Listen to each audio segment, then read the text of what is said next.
Nabi Shallallahu Alaihi Wasallam yang juga dijalankan oleh para sahabat dan para alimil ulama, para as-salihin, mereka nyambut daripada bulan Ramadan itu sudah dari bulan Rajab. Karena dari mana dalilnya saudara? Doanya Nabi di malam 1 Rajab, di mana Nabi mengatakan Allahumma barik lana fi Rajab wa Sya'ban wa ballighna Ramadan. Ya Allah, berkahilah kami di bulan Rajab, berkailah kami di bulan Sya'ban, wa ballighna Ramadan, dan sampaikanlah kami ke bulan Ramadan. Makanya Al-Habib Muhammad bin Hadi As-Sagaf pernah mengatakan, saudara, orang kalau memang fokus saudara ibadah dari bulan Rajab, man gama hurmata Rajab fa'atahu tawfiq fi hurmati Sya'ban. Barang siapa yang menjaga kehormatan bulan Rajab, dia jaga taatnya, dia tidak maksiat di bulan Rajab, dia akan dapat taufik saudara untuk menjalankan ibadah di bulan Sya'ban. Man gama hurmata Sya'ban, barang siapa yang menjaga ibadah, jauhin maksiat dari bulan Sya'ban, dia akan diberikan taufik untuk menghadirkan hurmat Ramadan, menghadirkan kehormatan Ramadan. Barang siapa yang mendapatkan menjaga bulan suci Ramadan, dia akan dijaga oleh Allah dari Ramadan ke Ramadan yang akan datang. Assalamualaikum warahmatullahi ta'ala wabarakatuh.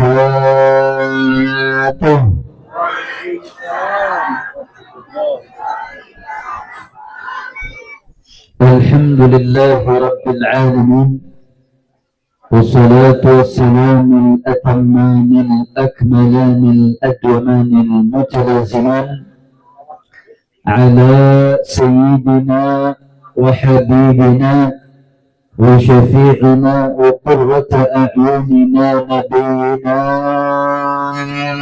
محمد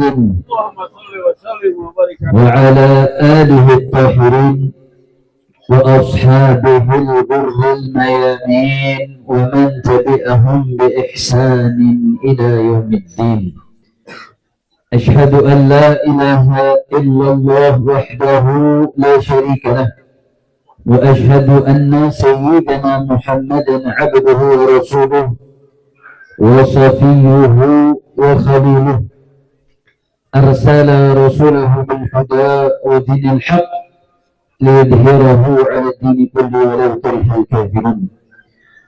وفي هذه المناسبة السعيدة المباركة لا أنسى أن أوصيكم جميعا ونفسي المذنبة بتقوى الله وبطاعة رسول الله صلى الله عليه وسلم، ونسأل الله تعالى أن يجعلنا جميعا من المتقين ويدخلنا جنته جنات النعيم بحق سيد المرسلين، والحمد لله رب العالمين. تقبل الله منا ومنكم فتقبل يا كريم.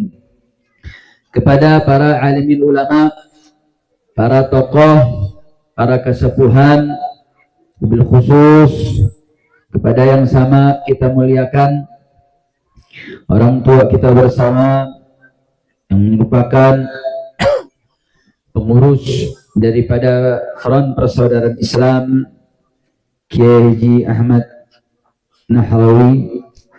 Begitu juga salam penghormatan kepada Ketua Dewan Tanfiz DPD FPI Jawa Barat Kiai Haji Abdul Malik Marwan. Begitu juga salam penghormatan kepada Ketua Dewan Syuro DPD FPI Jawa Barat Kiai Haji Ade. Begitu juga salam penghormatan kepada DPW Kabupaten Bandung Barat Ustadz Yayat, dan kepada seluruh ketua DPC dan para tokoh hadir bersama kita, Ustadz Dede, Ustadz Iqbal, Ustadz Tata, Ustadz Budi, dan seluruh para tokoh, para alimil ulama. Mohon maaf tidak bisa saya sebutkan namanya satu persatu tanpa mengurangi rasa takdim dan takrim kita. Kita doakan mudah-mudahan guru-guru kita dijaga oleh Allah Subhanahu wa Ta'ala, disehatkan badannya, diberkahi kehidupannya, dijaga zahir batinnya, amin ya rabbal alamin. Dan tak lupa salam penghormatan kepada seluruh pengurus daripada kelas sekarang Ikut mendampingi saya Bang Zainal, Panglima Nasional DPP Front Persaudaraan Islam dan seluruh jajaran yang luar biasa. Beliau beserta tim baru pulang dari Jawa Tengah, langsung ikut hadir bersama-sama kita. Begitu juga Panglima Daerah Ustadz Kutep dan kawan-kawan dan seluruh para laskar, batik dan semua tim, terkhusus para relawan yang telah sejak awal dari hari pertama di posko di Bandung Barat ini. Kita berikan apresiasi tinggi, dan kepada seluruh panitia yang telah bersusah payah untuk melaksanakan acara pada siang hari ini. Mudah-mudahan semua yang aktif, yang andil dalam seluruh kegiatan dari awal sampai hari ini, mudah-mudahan segala jerih payahnya dilipat gandakan di sisi Allah Subhanahu wa Ta'ala. Amin ya rabbal alamin. Dan tak lupa salam penghormatan kepada para hadirin wal hadirat, kaum muslimin, kaum muslimat, terkhusus kepada seluruh warga Kampung Baru Pasir Kuning yang ada, yang hadir dalam kesempatan ini. Mudah-mudahan duduknya kita di tempat ini dengan membaca zikir, tahlil, tahmid, membaca rangkaian daripada doa dan munajat, mudah-mudahan dengan keberkahan acara pada siang hari ini, mudah-mudahan Allah Subhanahu wa Ta'ala jaga lingkungan kita, Allah jauhkan dari mara bahaya, Allah jauhkan dari segala musibah, Allah ampuni dosa-dosa kita, Allah lipat gandakan segala amal perbuatan kita. Amin ya rabbal alamin. Alhamdulillah, dalam kesempatan pertemuan kita di siang hari ini tidak banyak yang ingin saya sampaikan, tapi dalam kesempatan ini saudara, mari sama-sama kita ingin mempelajari bagaimana Allah Subhanahu wa Ta'ala menjadikan rangkaian episode kehidupan yang sama kita lalui ini menjadi satu kehidupan yang menjadi episode demi episode. Saya teringat bagaimana Allah Subhanahu wa Ta'ala telah mengingatkan kepada kita bagaimana iman yang kita ucapkan tatkala kita mengatakan amanna billah, kita beriman kepada Allah Subhanahu wa Ta'ala. Ucapan iman ini, iman yang tertera dalam hati ini, iman yang termaktub dalam sanubari ini, itu punya konsekuensi, di mana Allah Subhanahu wa Ta'ala telah mengingatkan ahasiban nasu ayyutraku ayyaqulu amanna wa hum la yuftanun. Ahasiban nas, apakah manusia menduga, mereka mengira, ayyutraku ayyaqulu amanna, mereka akan dibiarkan, mereka tak dapat ujian, mereka enggak mendapatkan cobaan, ayyaqulu amanna, tatkala mereka mengatakan amanna, kami beriman kepada Allah dan Rasulnya. Allah Subhanahu wa Ta'ala mau kasih ingat, hei hamba-hamba Allah, hei hamba-hamba Allah, tiap kali ucapan kami beriman kepada Allah, status kita sebagai hamba Allah, iman yang terpatri di dalam hati itu punya konsekuensi, itu akan ada efek yang harus diterima oleh setiap hamba-hamba Allah. Makanya Allah ingatkan, ahasiban nasu ayyutraku ayyaqulu amanna wa hum la yuftanun. Mereka nggak bakal diuji, mereka nggak dapat ujian. Kata al-fitnah, kata al-imam Ibn Ashur mengatakan al-fitnah bima'na fasadu halin nas, kerusakan keadaan manusia, bil udwan, baik dalam bentuk permusuhan, wabil adha, atau dalam hal yang menyakiti, fil anfus, dalam jiwa, wal amwal, dalam harta, wa ahlin, maupun keluarga. Artinya Allah Subhanahu wa Ta'ala itu pertanyaan yang bukan buat dijawab, bukan. Hamzatul istifham yang ada di depan bukan ingin bertanya, yang jawabannya ya atau tidak, tapi jawabannya kala, artinya pasti. Setiap hamba Allah yang beriman kepada Allah, yang beriman kepada Rasulullah, konsekuensi imannya akan dapat ujian, akan dapat cobaan. Kenapa perlu diuji dan dicoba, saudara? Kata Imam Ibn Katsir mengingatkan, liyubayyina, untuk bisa membedakan mana yang imannya mukhlis wa minal munafiq, mana yang betul-betul ikhlas imannya, mana yang dalam imannya ada kemunafikan, ada kenifakan. Maka dengan ujian dia bisa dibedakan mana yang imannya mukhlis, ikhlas, tulus karena Allah, mana yang ada unsur kenifakan.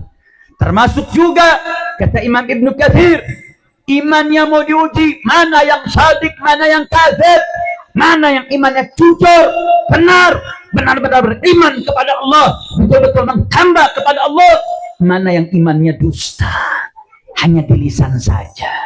Nah, timbul pertanyaan, kenapa sih kok iman pakai diuji? Biar tahu mana mukhlis, mana munafik, mana sadik, mana kadzib. Saudara, iman ini mahal.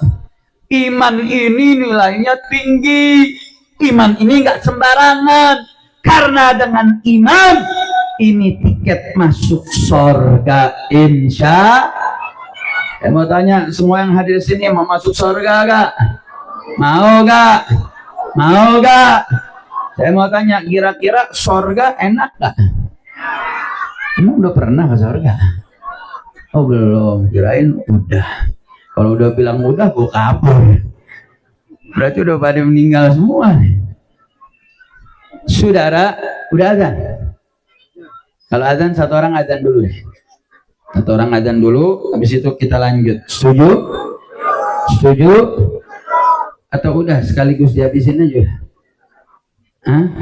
Habis azan, udahan apa lanjut? Udahan apa lanjut? Walak banget ibu-ibu. Ya azan dulu dah.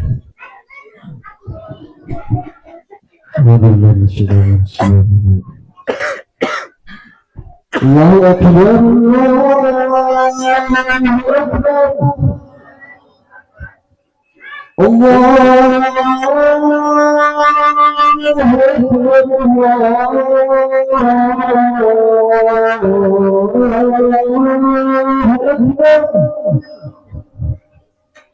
أشهد أن لا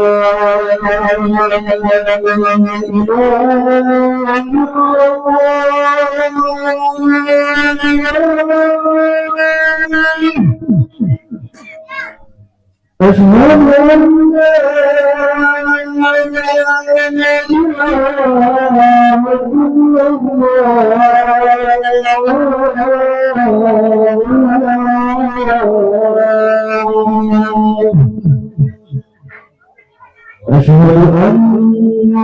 محمدا رسول الله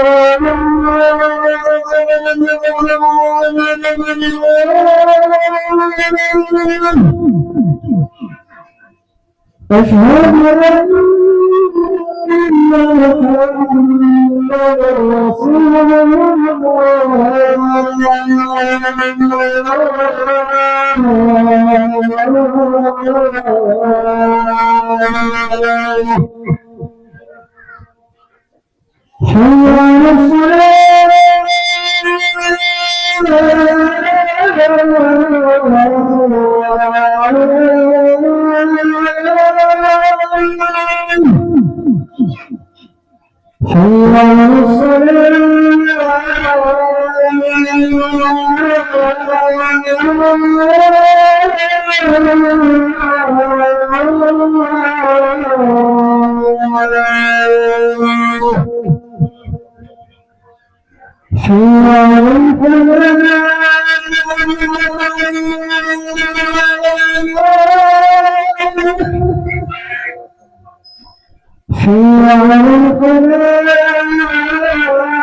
الله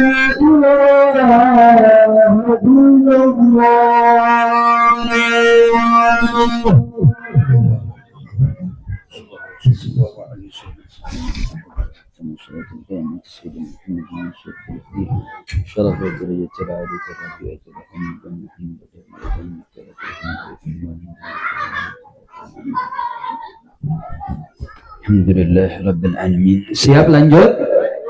Siap lanjut? Takbir. Saudara, tadi dari ayat yang kita sampaikan bahwa iman adalah menjadi salah satu dasar kenapa kemudian Allah Subhanahu wa taala menguji seseorang siapapun dia. Nah, timbul pertanyaan, kenapa kok iman perlu diuji? Tadi dalam tafsirnya Imam Al-Baghawi yang mengatakan bahwasanya oh, iman diuji biar tahu mana shadiq, mana kadzib, mana yang imannya jujur, mana yang imannya dusta, mana yang mukhlis, mana yang munafik. Namun timbul pertanyaan tadi saudara, kenapa kok perlu diuji? Bahwa iman itu sesuatu yang mahal nilainya. Tadi saya telah tanyakan bahwa surga yang akan menjadi tempat abadi, tempat kita selamanya saudara, setelah marhalah kehidupan di dunia, itu ada syaratnya. Untuk bisa masuk surga perlu ada tiketnya. Saya mau tanya, kalau di hotel orang mau dapat fasilitas hotel, saya mau tanya, mau nginep di hotel kira-kira bayar atau enggak? Bayar apa enggak? Saya mau tanya, kalau hotel bintang 5 fasilitasnya bagus gak? Bagus gak? Jawabnya pelan banget. Bayangin aja, di hotel bintang 5, katanya bintangnya udah 5. Biasanya fasilitasnya kolam renang, fasilitasnya mewah-mewah. Nah, saya mau tanya, kira-kira kalau mau masuk hotel bintang 5 yang paling top fasilitasnya, saya mau tanya, bayar atau tidak? Kira-kira hotel yang bintang 5 sama yang nggak punya bintang, kira-kira harganya sama atau beda? Sama atau beda? Beda. Nah, kalau saya mau tanya, hotel sama surga, kira-kira enakan hotel sama surga? Hotel sama surga? Lu jawabnya nggak yakin lu. Hotel sama surga? Hotel apa surga?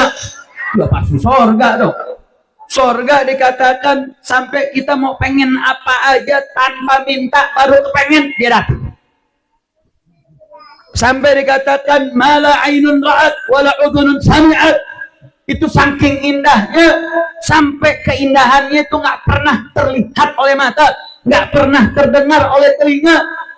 Bahkan ada salah satu muhandis arsitek orang Jerman, ketika dilihat di dalam Al-Quran sifatnya sorga itu ada al-jannah tajri min tahtihal anhar. Oh, sorga itu salah satu sifatnya adalah ada sungai-sungai yang mengalir di bawah-bawah. Dia mikir nih bagaimana ya? Dia coba aplikatifkan saudara. Dia bangun satu rumah yang dibikin di bawahnya ada sungai yang ngalir terus. Ternyata dia menemukan satu sistem membangun arsitektur yang nggak pernah ada di dalam ilmu arsitektur, sampai akhirnya gara-gara cuman ucapan al-jannah tajri min tahtihal anhar, orang Jerman yang tadinya kafir masuk Islam. Alhamdulillah. Itu dia baru ngambil satu sisi tuh. Dibilang kenapa? Oh, kalau rumah yang di bawahnya ada sungai saudara, hawanya menjadi enak, suasana, dia punya pendengaran juga, mendapatkan hiburan dari gemerciknya air. Dia katakan ini nggak main-main nih, dalam dunia handasah, dalam dunia arsitektur nggak ada yang punya teori macam ini saudara. Itu baru satu sisi.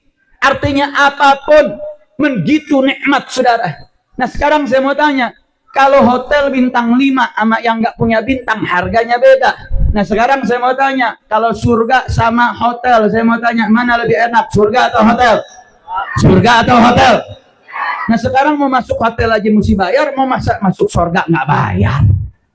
Makanya kata Said Muhammad bin Ali Al-Malik mengatakan al-jannah mahu balash. Surga itu nggak gratis. Surga itu yang fasilitasnya, yang kenikmatannya tiada tara. Kalau sekarang kita di dunia makan masih mikir buang air, betul? Betul. Orang sini makan buang air enggak? Alhamdulillah masih sama berarti. Kita makan masih bikin buang air, saudara. Di surga enggak. Wah, nikmat betul, sudah. Kenikmatan yang luar biasa tersebut mesti ada bayarannya dong, mesti ada tiketnya dong. Nah, apa tiket masuk surga? Itu iman. Jangan iman la ilaha illallah Muhammadur Rasulullah, itu tiket untuk orang beriman masuk ke dalam surga. Alhamdulillah. Nah, sekarang saya mau tanya, kalau masuk surga harus bayar. Bayarnya dengan iman. Terus imannya perlu diuji. Saya mau tanya, wajar tidak? Wajar atau tidak? Ya wajar dong. Kalau orang mau dapat duit bisa masuk ke hotel, dia mesti kerja keras keringat dulu biar bisa punya uang, biar bisa masuk ke hotel. Ya sama, kita mau masuk yang lebih hebat dari hotel, yang kita mau masuk fasilitas yang lebih mewah dari hotel, maka tiketnya dengan iman. Maka iman harus diuji untuk menjadi tiket masuk ke dalam surga. Alhamdulillah. Kira-kira sampai sini jelas atau tidak?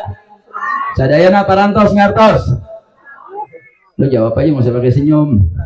Sadayana parantos ngartos. Terang terang. Alhamdulillah. Saudara, kalau iman itu memang diuji, pertanyaannya apakah semua orang diuji? Al-Imam Ibnu Katsir dalam tafsirnya mengatakan, ya, sebab diujinya seseorang itu ma'indahum minal iman, apa yang ada dalam keimanannya, saudara. Bahkan dalam hadis Nabi SAW mengatakan, asyaddu bala'a, yang paling keras, yang paling berat ujiannya al-anbiya, thumma salihun, thumma al-amthal fal-amthal. Orang yang paling keras ujiannya, saudara, di tengah-tengah masyarakat dialah al-anbiya, para nabi, thumma salihun, kemudian orang-orang saleh, thumma al-amthal fal-amthal, kemudian yang serupa dan yang kemudian yang serupa, saudara. Bahkan disebutkan, apabila quwwa salabatu iman, apabila imannya makin kokoh, maka semakin kuat dia punya ujian, saudara. Artinya apa? Anbiya ini imannya paling kuat, imannya para nabi imannya paling kokoh, makanya karena imannya yang paling kokoh, ujiannya paling berat, saudara. Ujiannya yang paling berat, sehingga para nabi, thumma salihun, kemudian orang-orang saleh, thumma al-amthal fal-amthal, yang serupa dan yang serupa dalam keimanan, mereka mendapatkan ujian. Makanya dalam hadis yubtalar rajulu, diujinya seseorang bi ala gadri imanih, atau kama qala Nabi SAW, itu sesuai dengan kadar imannya. Makin besar imannya, makin besar ujiannya. Makin sedang imannya, sedang juga ujiannya. Makin rendah imannya, rendah juga ujiannya. Artinya ujian itu enggak melulu azab. Oh, negara-negara ada bencana, oh ini azab nih. Ini orang terlaknat deh. Ini orang-orang yang dibenci oleh Allah Subhanahu wa Ta'ala.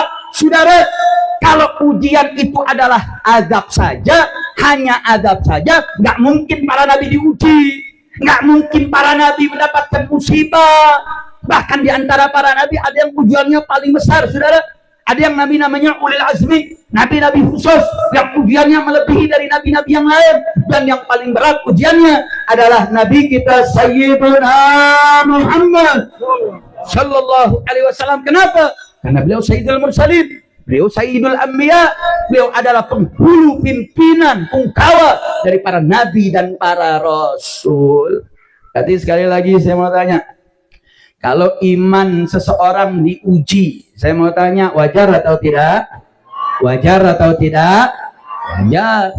Karena para nabi saja, manusia yang paling mulia, makhluk-makhluk pilihan Allah, juga mendapatkan ujian. Makanya saudara, iman ini lagi-lagi dipertanyakan. Oke, kalau karena masuk surga, iman itu bunyi bernilai, maka dia mesti diuji. Nah sekarang kenapa kok mesti diuji, saudara?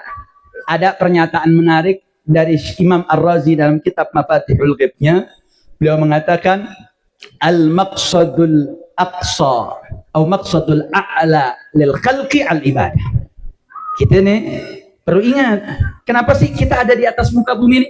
Kenapa Allah perlu ciptakan kita? Kenapa kita mesti perlu hidup? Dan kenapa kita mesti ada? Allah sudah jawab, wa ma khalaqtul jinna wal insa illa liya'budun. Tidaklah aku ciptakan jin dan manusia kecuali untuk beribadah kepada Allah. Berarti al-maqsadul a'la lil khalqi al-ibadah. Tujuan tertinggi seorang hamba, seorang makhluk, ya beribadah. Manusia ini diciptakan oleh beribadah. Nah sekarang apakah tujuan beribadah? Apa sih tujuannya beribadah? Kata Imam Fakhruddin Ar-Razi, beliau mengatakan al-maqsadul aqsa, tujuan terjauh daripada al-ibadah, mahabbatillah, cintanya Allah. Jadi kita sholat, puasa, bayar zakat, sabar dalam ujian, menjauhi larangan Allah, ninggalin kemungkaran, melawan kemusyrikan, dan seterusnya. Tujuannya apa? Untuk menjalankan ibadah. Kenapa kita harus ibadah? Untuk dapat cinta Allah, biar Allah ridho.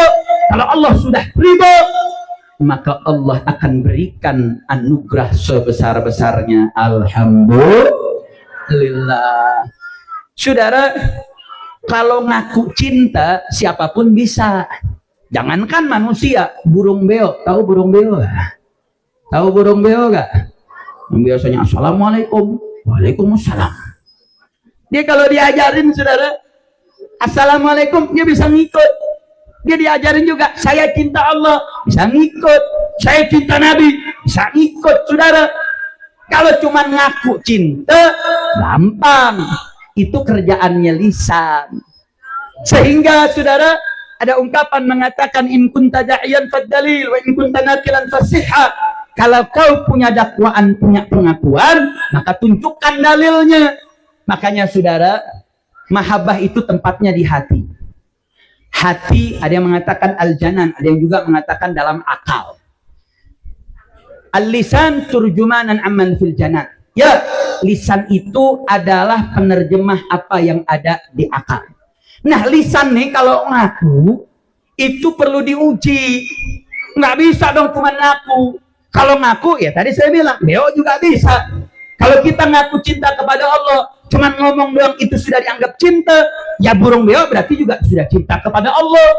Makanya karena pengucapan itu, saudara, merupakan turjumanan apa yang ada di hati dan di akal, ini ucapan tidak akan bisa betul-betul terrealisasi dan dianggap punya nilai kalau belum diuji. Nah, musaddiqatul lisan, yang bisa membenarkan lisan itu ada dengan musyahadat. Dia perlu ada a'dha, perlu ada anggota tubuh yang menjadi bukti dan saksi terhadap tingkah laku apa yang diucap. Artinya apa, saudara? Menjadi pantas dan wajar. Kenapa iman perlu diuji? Karena iman tujuannya adalah dalam langkah untuk merealisasikan beribadah kepada Allah. Karena kita beriman kepada Allah, kita ibadah. Tujuan kita ibadah apa? Untuk dapat cinta Allah Subhanahu wa ta'ala. Cinta kepada Allah itu perlu diuji. Nggak bisa cuman hanya mengklaim dengan lisan. Dia akan diuji dengan berbagai macam hal. Makanya Allah ingatkan dalam ayat yang lain, ya Rabb, kalau kami sudah beriman, terus ujiannya bagaimana? Bagaimana cara untuk menanggulangi, untuk bagaimana kita lolos dari ujian tersebut, dan bagaimana agar kita tetap sabar dan tegar dalam menjalankan ujian. Allah sebutkan dalam ayat yang lain, saudara, walanabluwannakum bisyai'in minal khawf wal ju'i wa naqsin minal amwali wal anfus wa thamarat wa basyirus sabirin. Niscaya pasti akan kami uji kalian. Walanabluwannakum bisyai'in minal khawf, dari rasa takut, wal ju', rasa lapar, wa naqsi minal amwal, kekurangan harta, wal anfus, kehilangan jiwa, saudara, was samarat, dan buah-buahan daripada hasil panen-panen kalian. Wa basyirus sabirin, dan berikan kabar gembira kepada orang-orang yang sabar. Artinya ujian, ikhtibar adalah bagian tidak terpisahkan dari iman, bagian episode yang akan dijalani oleh setiap hamba Allah. Alhamdulillah. Kira-kira sampai sini jelas atau tidak? Jelas atau tidak? Nah, terus bagaimana cara nyikapinya, saudara? Allah udah kasih kabar tuh, wabasyiris sabirin. Berikan kabar gembira kepada orang yang sabar. Artinya apa? Kalau kita sudah tahu, karena di hati kita ada iman, kita beriman kepada Allah, terus kita diuji. Langkah yang pertama, at-tajammul birridha wassabar. Maka hiasi sikap kita ketika dapat ujian dengan bersabar. Bagaimana cara sabar tuh? Bagaimana, Habib? Masa kehilangan harta sabar? Habib, kehilangan keluarga, orang yang dicinta, nyawanya hilang, orang yang kita kasih, bagaimana bisa sabar? Allah kasih tahu, orang yang sabirin bagaimana? Wabashshirus sabirin alladzina qalu inna lillahi wa inna ilaihi raji'un. Mesti ingat dong, kita ini nggak punya kepemilikan hakiki. Kita punya harta, harta kita bukan milik kita secara hakikat, saudara. Jangankan harta kita, diri kita, saudara, ini milik Allah. Karena ini milik Allah, Allah mau ambil hak Allah, saudara. Allah mau uji, itu hak Allah. Analogi sederhana, saya punya jam.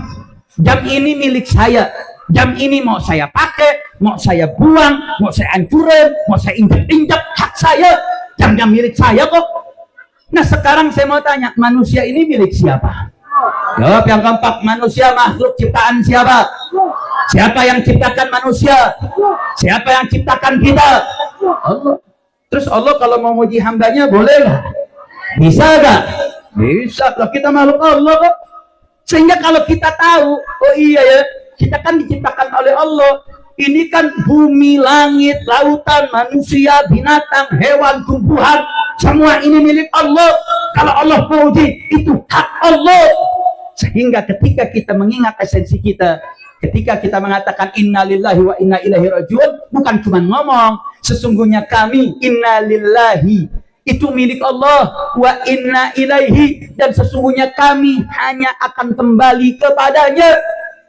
Sehingga ketika kita tahu, oh iya ya, nyawa saya milik Allah, harta saya milik Allah, keluarga saya milik Allah, maka secara batin Islam tetap memberikan hak. Anda mau nangis boleh, Anda mau bersedih boleh, tapi ada batasnya. Ada hal-hal yang nggak boleh dibatasin. Yang nggak boleh apa? Aniyah, ngeratat nggak boleh, nangis boleh, ada batasan waktunya, saudara. Kenapa? Karena jangan lupa kau ini hamba yang dimiliki oleh Allah. Jangan sampai kau lupa daratan, saudara. Nah kalau kita bisa lolos, saudara, kalau kita bisa lolos ketika kita tahu, oh iya, karena iman, karena kita beriman, kita akan beribadah. Dengan ibadah kita mencari mahabbah. Karena cinta perlu diuji. Ujiannya adalah dengan diuji dengan berbagai macam hal ujian, berupa kehilangan harta, nyawa, jiwa, daripada hal-hal yang kita miliki. Dan ketika kita kembali mengetahui esensi kita, maka ketika kita lolos, ulaika alaihim salawatun min rabbihim wa rahmah wa ulaika humul muhtadun. Mereka itu tuh yang akan dapat ampunan Allah. Mereka itu yang akan dapat rahmat Allah. Mereka itu yang akan dapat hidayah dari Allah.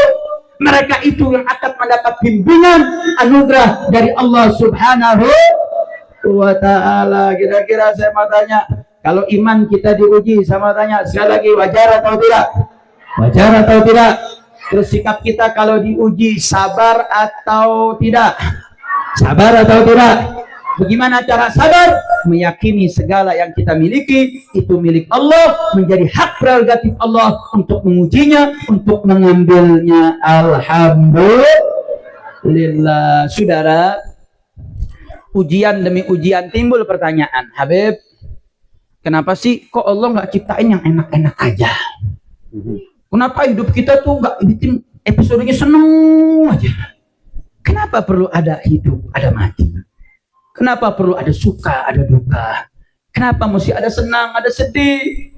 Kenapa kok hidup ini kayak roller coaster? Ntar di atas, ntar di bawah, ntar kita panen, ntar gagal, ntar enak, ntar susah. Kenapa harus ada ujian demi ujian? Kenapa terus ada ujian seperti ini, saudara? Jawab apa jangan? Jawab apa jangan? Udah jam 4. Lapar. Udah makan belum? Belum makan, kenceng banget jawabnya. Ini kayak nggak mau ngaji, mau makan nih orang sini nih.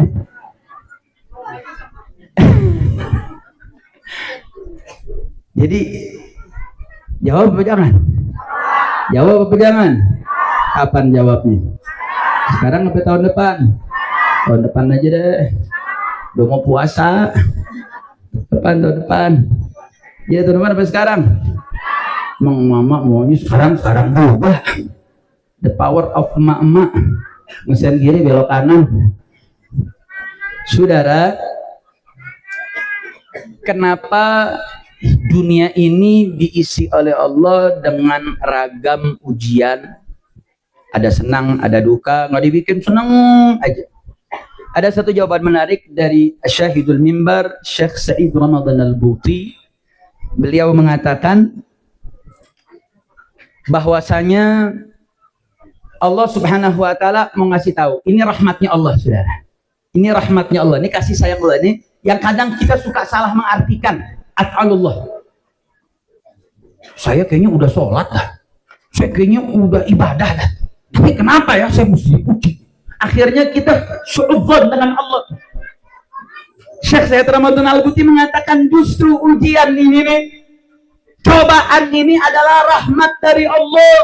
Kenapa, Saudara? Allah bikin hidup kita kayak roller coaster, ntar naik, ntar turun, ada senang, ada duka. Kita diberikan luka dalam setiap kehidupan kita.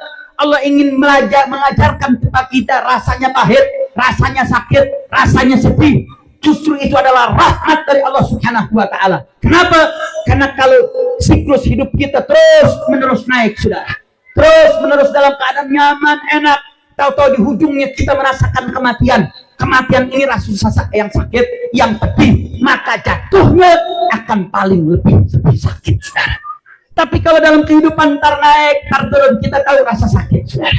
Ntar naik lagi, kita tahu rasa sedih. Kita merasakan daripada rasanya pedih, rasanya sakit, rasanya duka, rasanya berbagai macam ujian. Maka ketika ada ujian akhir dalam yang namanya kematian, maka nggak terlalu sakit. Berarti saya mau tanya, Allah menguji kita itu bentuk sayang atau tidak?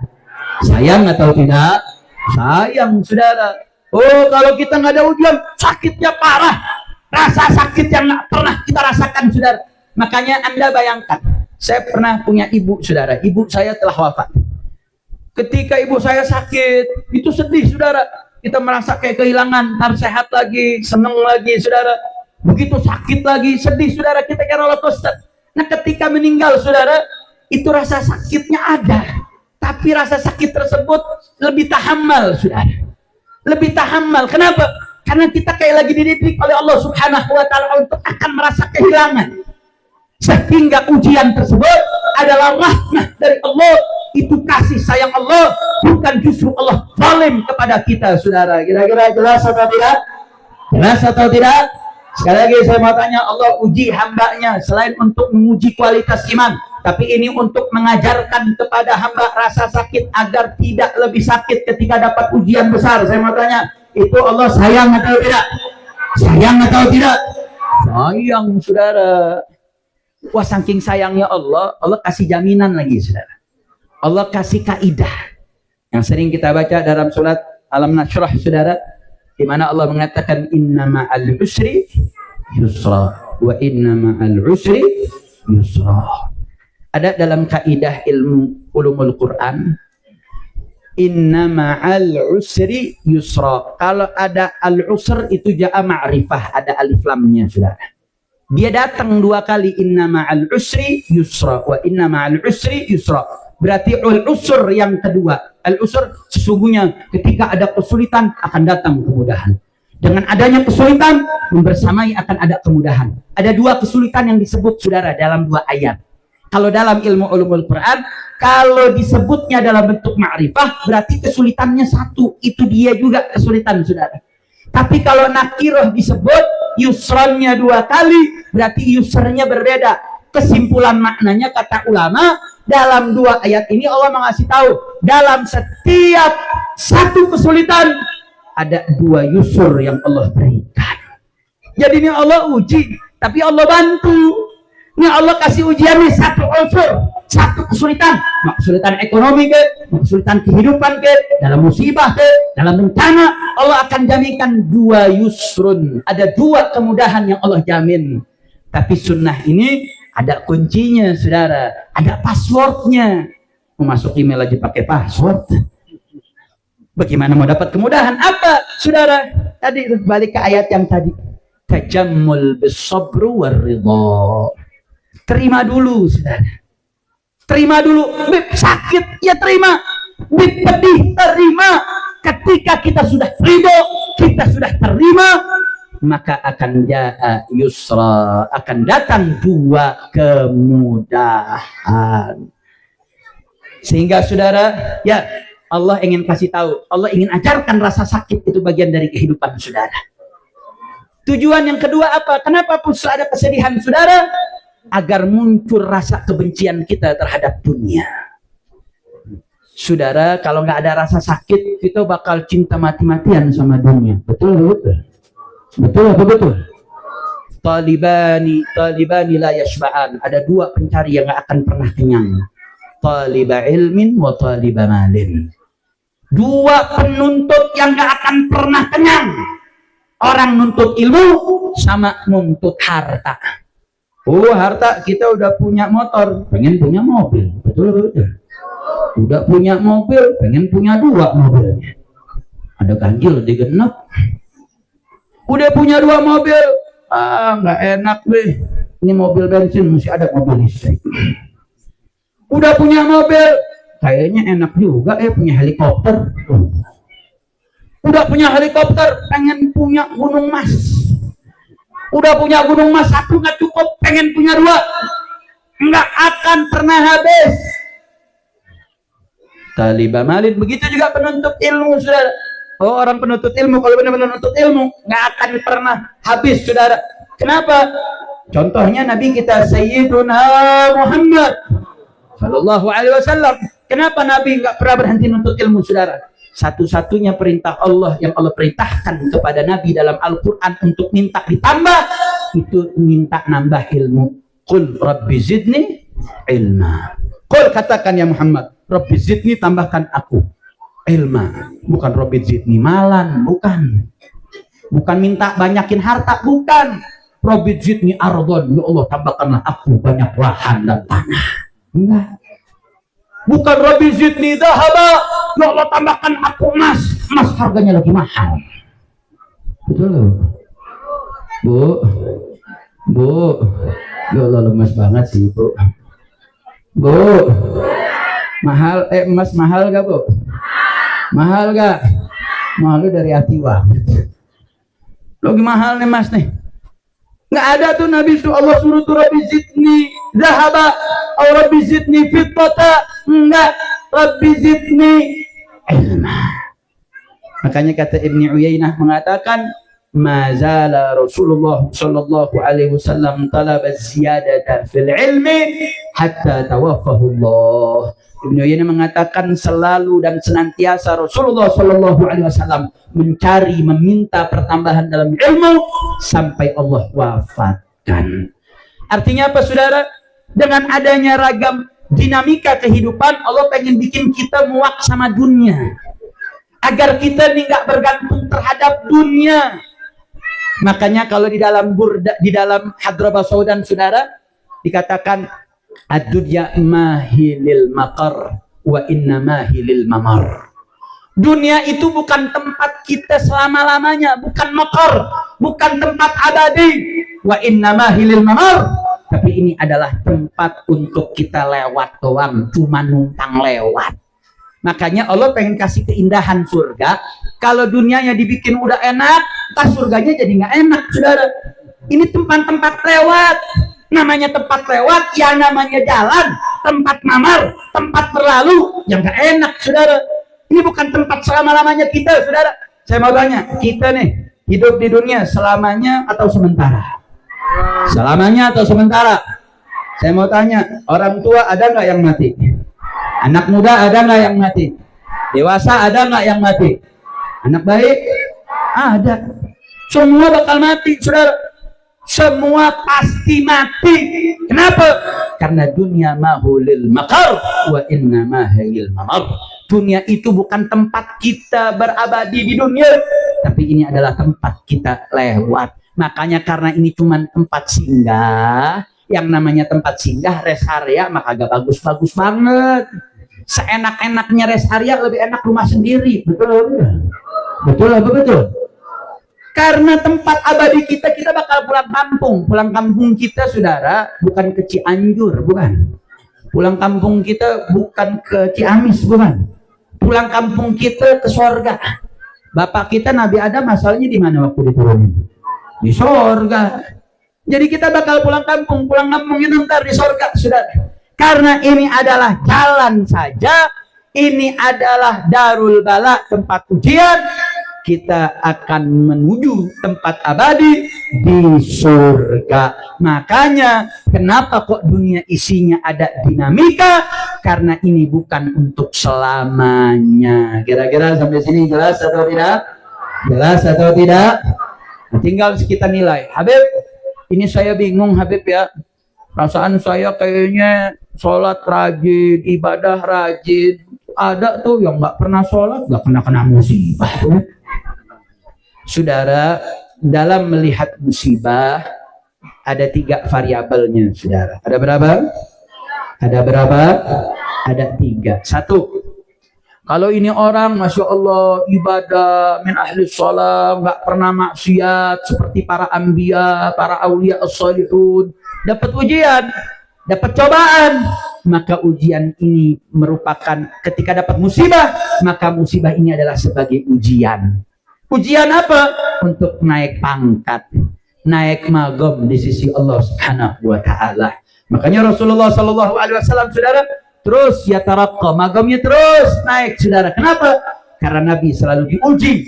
Kenapa Nabi diuji? Karena iman Nabi sudah sangat kuat.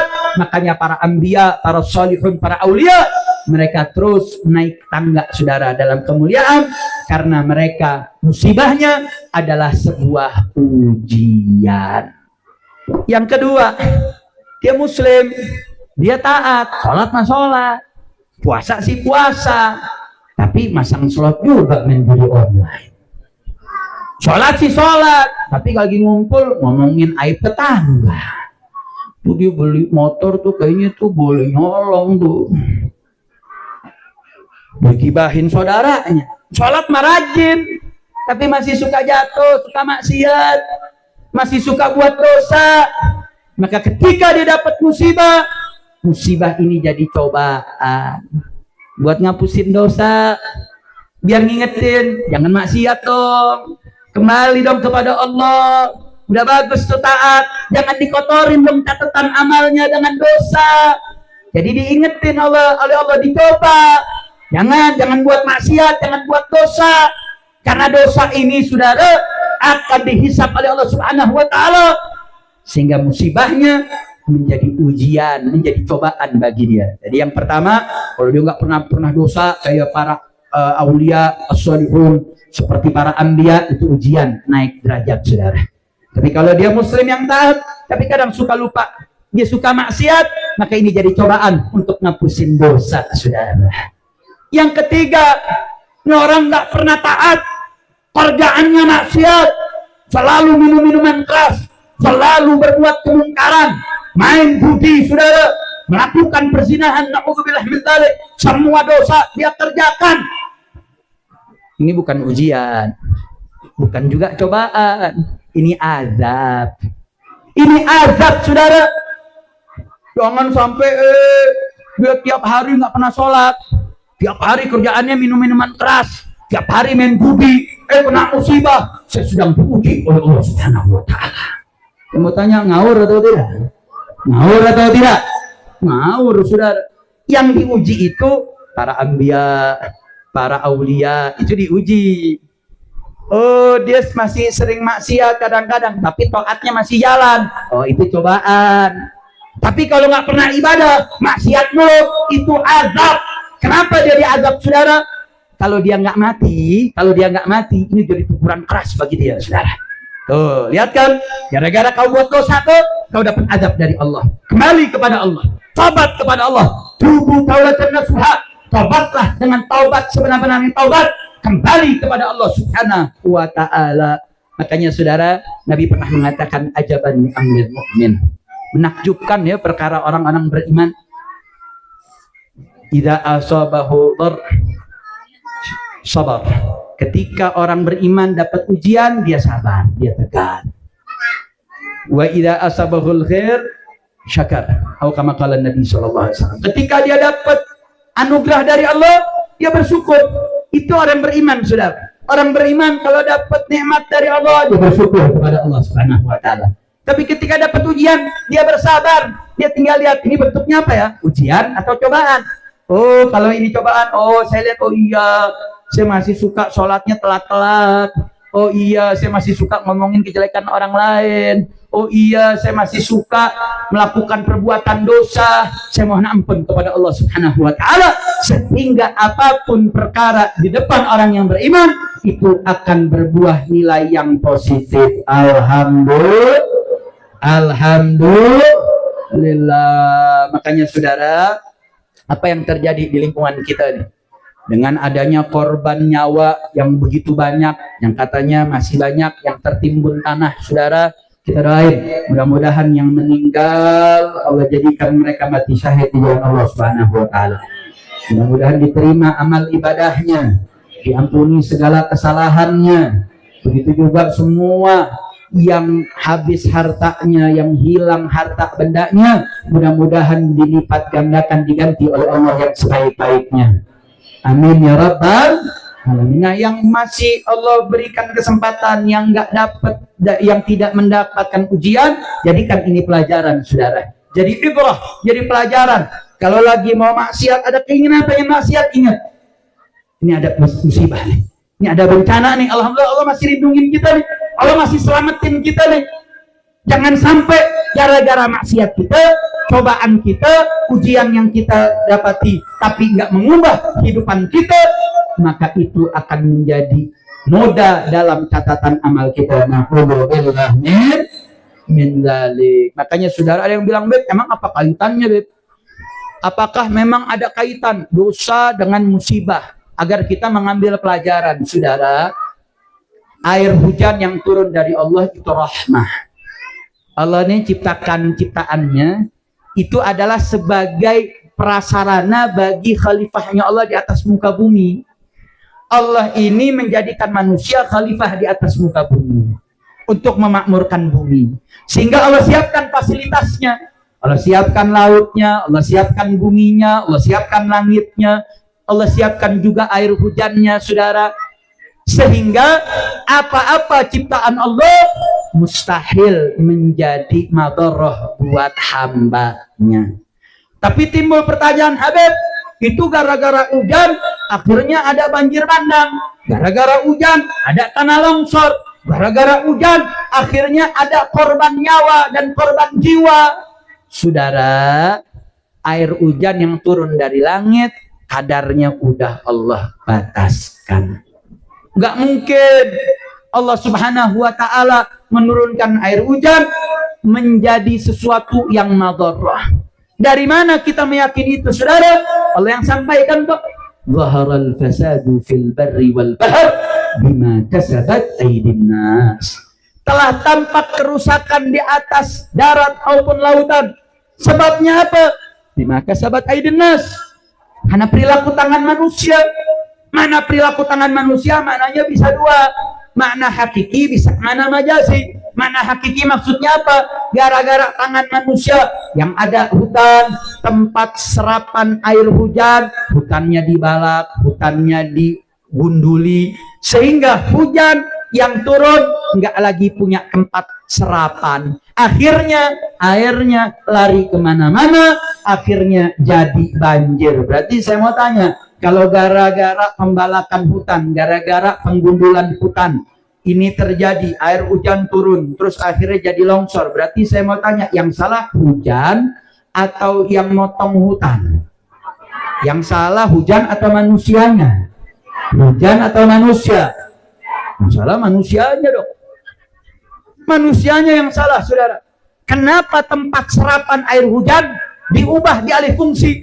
Yang tadinya tempat serapan hujan dijadiin villa-villa. Yang tadinya ada hutan, ada pepohonan, saudara, pohonnya ditebang. Saudara, kalau dengan adanya pohon, adanya hutan, saudara, itu air hujan dia nggak langsung nembus ke tanah, sehingga kecepatannya ketahan dulu dengan daun, kena batang, baru nyampe ke tanah, dia keserap. Beda kalau hujan langsung ke tanah, saudara. Hujan langsung ke tanah, maka dia punya kecepatannya lebih tinggi, sehingga lebih cepat mengkikisnya. Belum lagi nggak ada akar-akar yang bisa menahan air, menahan tanah, saudara. Maka jangan salahkan hujannya, salahkan daripada deforestasinya, pembalakan hutannya, kerusakan alamnya, termasuk buang sampah sembarangan, mengganti das daerah aliran sungai, saudara. Artinya Allah udah kasih tahu, kerusakan yang terjadi bukan karena alamnya, bukan karena hujannya. Makanya saya nggak setuju kalau ada mengatakan bencana alam. Bukan alam yang bawa bencana, saudara. Yang tepat bencana manusia, bencana keserakahan, bencana manusia, manusia yang bawa bencana, serakah yang bawa bencana, ketamakan yang bawa bencana, bukan alam yang bawa bencana, bukan hujan yang bawa bencana. Kira-kira jelas atau tidak? Jelas atau tidak? Jadi saya mau tanya, yang bikin bencana itu hujan atau manusia? Hujan atau manusia? Habib, setahu saya kayaknya nggak ada pembalakan hutan, Habib. Itu makna yang pertama, sudah. Zaharul fasadu fil barri wal bahr bima kasabat aydin nas. Kasabat aydin nas, perilaku manusia itu bisa berimplikasi kepada kerusakan di darat maupun laut. Tapi ada kasabat aydin nas makna yang kedua, yaitu bimaknal ma'asi wal munkarat. Perilaku tangan manusia dengan berbuat dosa, berbuat kemungkaran, ada perzinahan dibiarkan, ada villa-villa jadi tempat prostitusi dibiarkan, perjudian dipertontonkan, judi online, judi offline dianggap satu hal yang normal. Terjadi normalisasi terhadap kemungkaran, terjadi normalisasi terhadap ragam kemaksiatan. Karena tidak ada wajah yang memerah adanya dosa, maka Allah yang berikan teguran langsung dari langit, saudara. Jadi jangan gampang kita suudzon kepada Allah. Jangan nyalah-nyalahin hujan, jangan nyalah-nyalahkan alam. Yang salah tingkah laku manusia, baik itu berkaitan dengan alam atau itu berkaitan dengan maksiat. Maka saya mau tanya, kalau maksiat menyebabkan bencana, maksiat menyebabkan murka Allah, Allah murka kepada hambanya gara-gara maksiat, akhirnya terjadi bencana, korbannya mau yang soleh, mau yang toleh, mau pelaku maksiat ataupun enggak. Berarti saya mau tanya, maksiat bahaya tidak? Kemungkaran bahaya tidak? Siap berantas kemungkaran? Siap berantas kemaksiatan? Siap nahi munkar? Takbir. Jadi kalau lihat kemaksiatan jangan cuma lihat udah yang dosa dia doang. Dia doang yang buat dosa, itu urusan dia sama Allah. Hati-hati, saudara. Kalau udah kita menormalisasi dosa, Allah yang akan turun, saudara. Banjir sama longsor gak bakal nanya, ini rumah ustazah apa bukan ya? Ini rumah kiai apa rumah dongdot ya? Gak bakal nanya, saudara. Bencana al-bala ta'um. Bala itu bersifat umum. Artinya intabihu, hati-hati. Kerusakan yang terjadi itu bisa perilaku tangan yang berkaitan kerusakan terhadap alam sehingga akhirnya ada bencana, atau gara-gara ragam maksiat dan dosa yang akhirnya mengundang daripada murka Allah, akhirnya Allah berikan bencana. Na'udzubillah. Maka saya mau tanya, semua hari sini siap terus berbuat taat kepada Allah, siap jauhkan maksiat kepada Allah, siap jaga lingkungan kita dari perbuatan kemungkaran. Takbir. Makanya saudara, ini momentum bulan baik. Ini sebentar lagi kita masuk bulan Ramadan. Sekitar 9 hari lagi, saudara. Insya Allah sekarang sudah masuk 21 Sya'ban.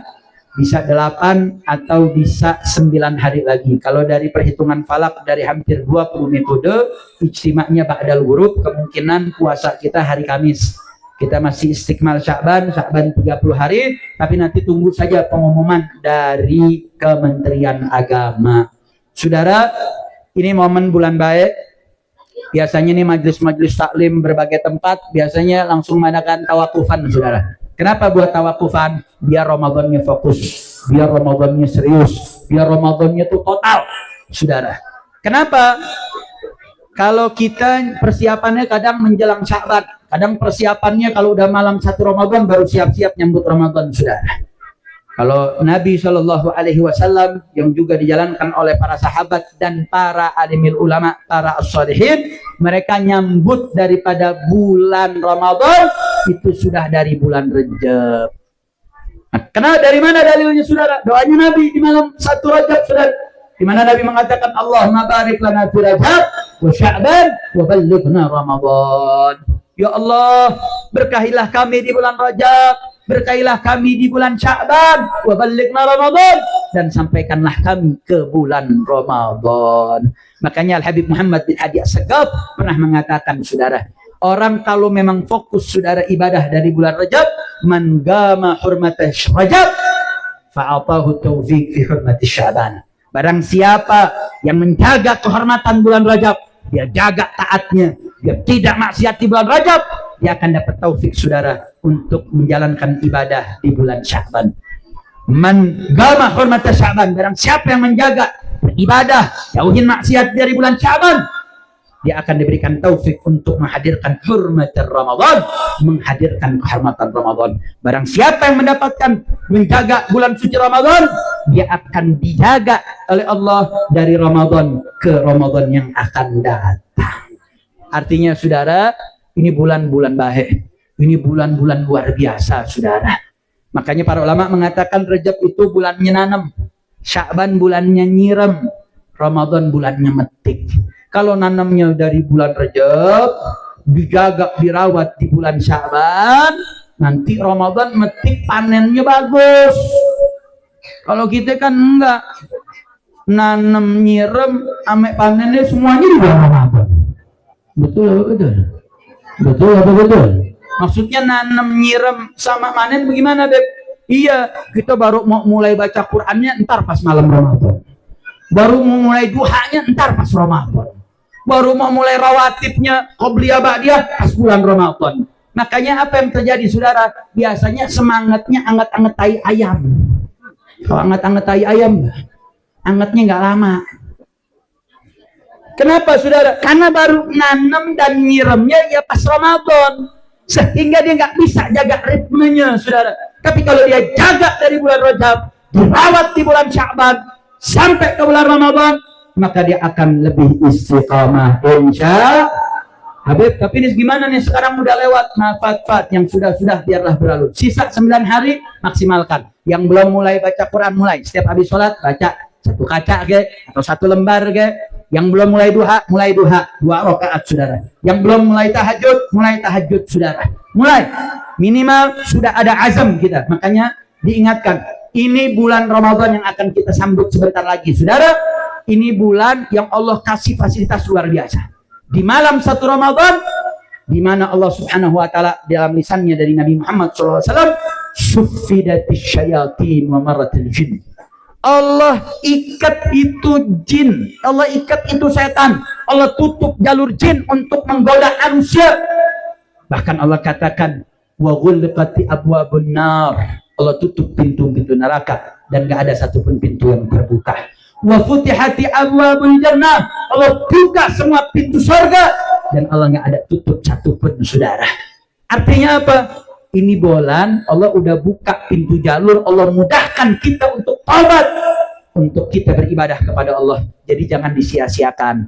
Kalau sampai Ramadan setannya udah diikat, godaannya sudah lebih ringan. Kalau sampai di bulan itu saja kita masih maksiat, mau bulan apa lagi kita tobat kepada Allah? Mau bulan apa lagi kita mau ibadah? Kalau nilai sunnah jadi wajib dilipat gandakan 70 kali lipat, saudara. Di bulan yang penuh obral maghfirah, obral pahala, kita tetap tidak taat, mau kapan lagi kembali kepada Allah Subhanahu wa taala? Maka saya mau tanya, semua yang hadir di sini siap maksimalkan bulan Ramadan? Siap ibadah di bulan Ramadan? Siap baca Quran di bulan Ramadan? Takbir! Maksimalin, saudara. Lihat, itu kalau ulama kalau udah masuk dari Rajab Sya'ban, saudara, ada Imam Zuhri, ini Imam Hadithin. Dia kalau mau masuk bulan Ramadan itu ditinggalin tuh suhuf, buku hadisnya, saudara. Ngajar hadisnya diberhentiin, inqabba alal Quran, baca Al-Quran, saudara. Imam Malik begitu juga, biasanya tiap hari ngajar muwatta, ngajar hadis, ditinggalin kitab hadisnya untuk baca Al-Quran. Saudara, ngajar hadis itu pahala.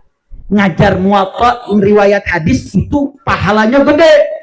Itu pun ditinggal oleh para ulama, saudara. Kenapa? Karena bulan Ramadan itu syahrul Quran, bulan Al-Quran.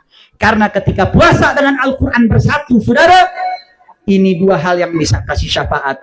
Ntar puasa akan bela kita, saudara. Ya Allah, ini orang gara-gara baca Quran, dia nggak tidur. Tolong berikan syafaat.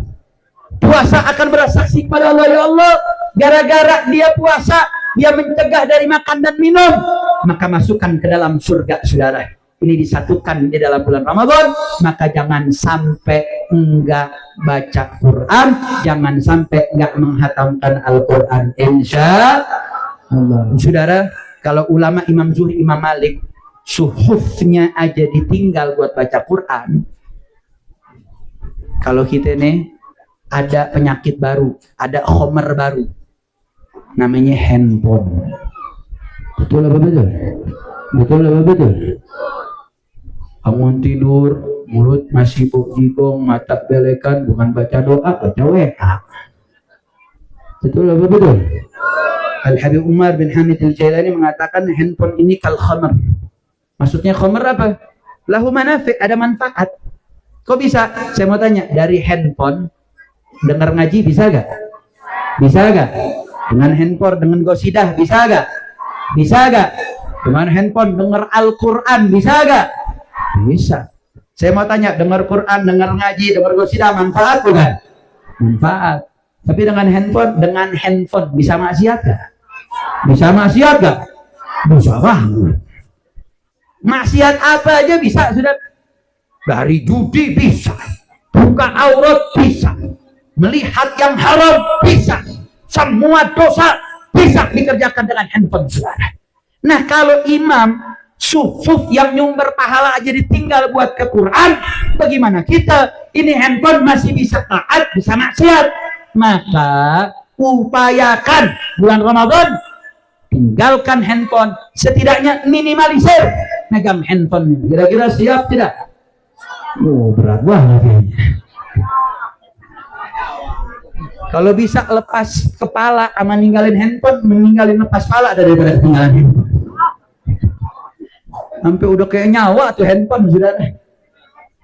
Indonesia ini screening time-nya terbesar pertama sedunia, saudara.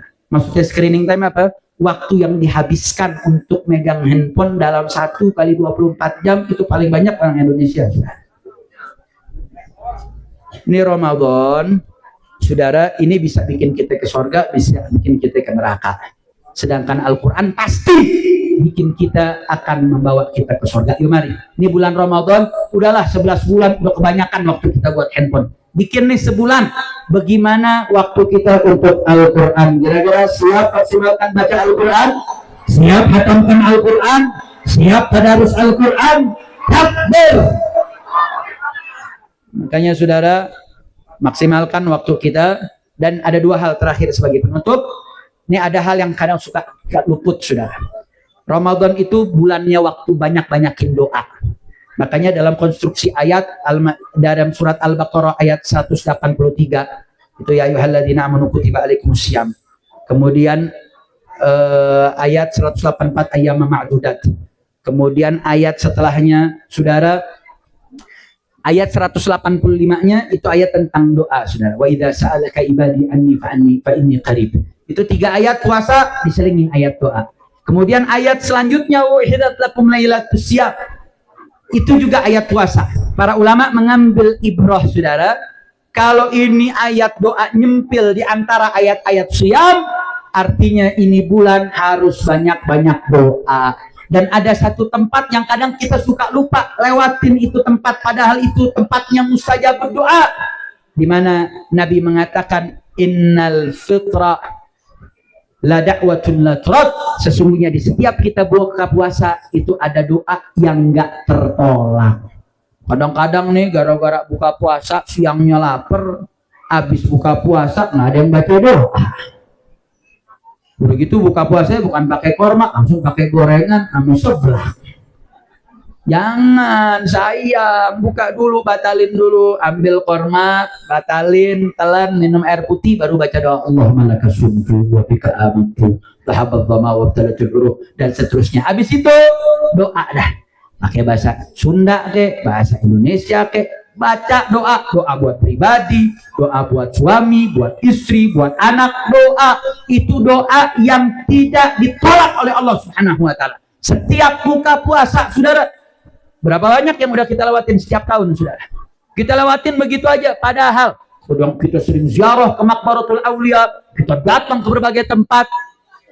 Ini ada depan mata kita, maka maksimalkan. Besok setiap buka puasa punya list doa. Baca doa, habis makan korma, minum air putih, doa buka puasa, baca doa, saudara, baru dah nasi padang lah dimakan.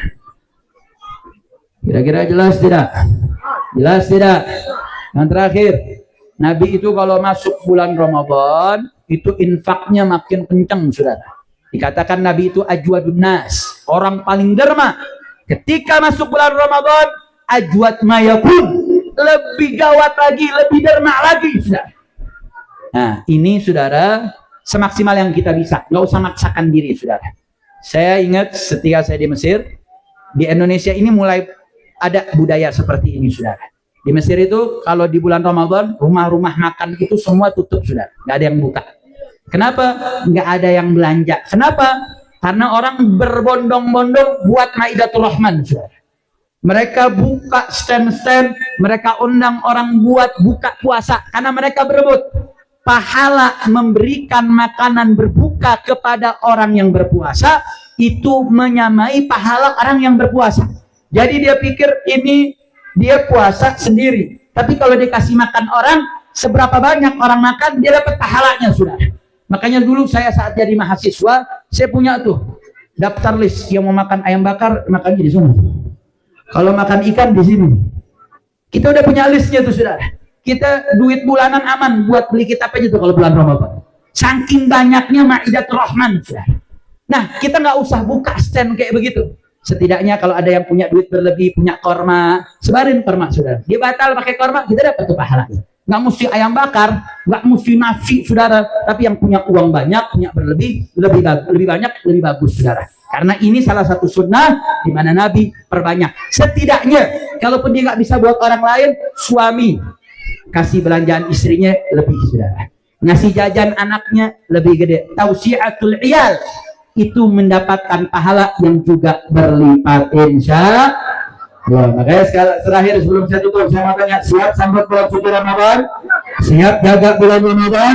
Siap maksimal di bulan Ramadan? Takbir! Dan mudah-mudahan kita semuanya dapat malam Lailatul Qadar. Amin. Amin. Cuman dapat Lailatul Qadar bukan ditunggu, mesti dicari. Ini kadang kalau di Indonesia nih, terutama Jakarta, saya nggak tahu di sini. Biasanya nih, kalau di Indonesia nih, terutama di Jakarta atau di Bogor, yang saya ketahui, saudara, kalau pekan pertama sholat di masjid rame, betul? Bahkan saudara maghrib, kain sama mukananya udah ngetem duluan. Saking ramenya, sampai keluar-keluar. Dan mulai 10 hari kedua mulai surut. 10 hari ketiga bukan masjid yang ramai, pasar sama material yang ramai. Betul. Di sini sama begitu juga. Sama. Loh, kirain beda. Kalau di Mesir beda, sudah. Pengalaman saya, kalau 10 hari pertama ramai, 10 hari kedua tambah ramai, 10 hari ketiga lebih ramai. Sampai ke masjid mesti daftar dulu, sudah. Kita kalau mau sholat nih, bisa tahajud di satu masjid, itu mesti daftar dulu, masuk list. Kecuali masjid-masjid besar. Masjid besar tinggal cari tiang dah buat kita tidur, sudah. Tapi masjid-masjid kecil mesti daftar. Mereka tuh ajak istrinya, anaknya i'tikaf untuk ngejar malam Lailatul Qadar, saudara. Kenapa? Itu malam nilainya 1000 bulan, 83 tahun lebih. Kalau Anda saat itu sedang sholat, pahala sholat Anda 1000 tahun, 1000 bulan, saudara. Oh, Anda lagi zikir subhanallah, pahala subhanallah Anda 1000 bulan, saudara. Itu ibadah yang Anda kerjakan, nilainya 1000 bulan. Umat Nabi umurnya pendek, tapi Allah kasih ada malam Lailatul Qadar, ada pahala yang berlipat, saudara. Ini keadilannya Allah. Makanya kalau nggak bisa, saudara, iktikaf full. Dan ini menjadi motivasi nih, kiai-kiai di wilayah Jawa Barat. Di Jakarta tuh ada satu budaya menarik. Malam 21 buat khatam Al-Quran, itu di Empang, Bogor. Malam 23 buat di Al-Hawi, saudara. 25 di Kuitang, 27 di Pekojan, 29 kami di Petamburan, saudara. Tujuannya apa? Kalau nggak bisa 10 full, ambil ganjil-ganjil. Kalau bisa kiai-kiai di masjid buat khatam Al-Quran. Jadi suruh anak-anak baca Al-Quran, khatamin ntar di sholat taraweh, saudara. Biar apa? Setidaknya didapat ihya ulelnya. Ihya ulelnya apa? Dapat khatam Quran, dapat sholat isya berjamaah, subuh berjamaah, ada doanya, saudara, dan itu punya nilai yang besar, dan itu menjadi keberkahan. Mudah-mudahan kita dapat malam Lailatul Qadar. Mudah-mudahan Allah berikan taufik dan hidayah. Mudah-mudahan Ramadan ini menjadi Ramadan yang terbaik. Mudah-mudahan Ramadan ini menjadi Ramadan yang paling hebat dalam hidup kita. Dan mudah-mudahan semua yang dapat musibah, Allah angkat musibahnya. Allah ringankan bebannya. Allah ganti segala kekurangannya. Allah terima daripada amal ibadah para mutawaffanya. Dan mudah-mudahan yang masih sedang dicari, segera Allah berikan kemudahan untuk jasadnya ditemukan.